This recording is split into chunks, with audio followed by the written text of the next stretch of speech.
felt both relief and sadness. Relief, because I no longer had to stand beside something I couldn't support. Sadness, because the UCP was no longer the party I joined.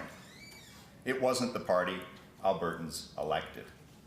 Somewhere along the way, it fell off course. This Premier has done me a great service by removing me from a UCP party I no longer recognize.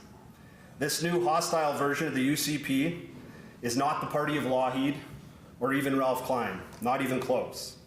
It's become a party of absolutes. Either you agree with this Premier or you're not Conservative. With a leader that says she believes in freedom. The UCP had an opportunity to be able to register that name, but they didn't do it. And it became public, and an astute Albertan picked that up, had it for 2 years, and then, as I mentioned earlier, there was a renewal that needed to take place on May 27th, in which we obtained that. So I guess they missed the ball on this one and swung and missed.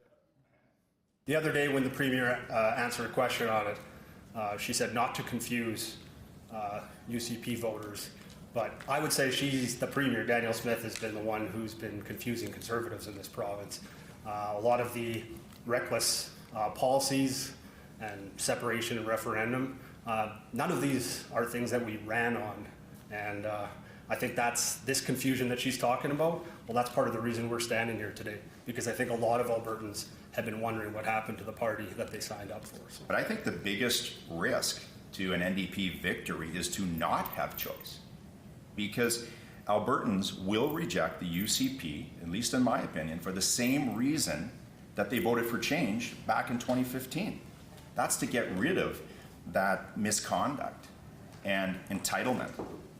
Albertans, they need a trusted, legitimate, Conservative option on the ballot in that next election.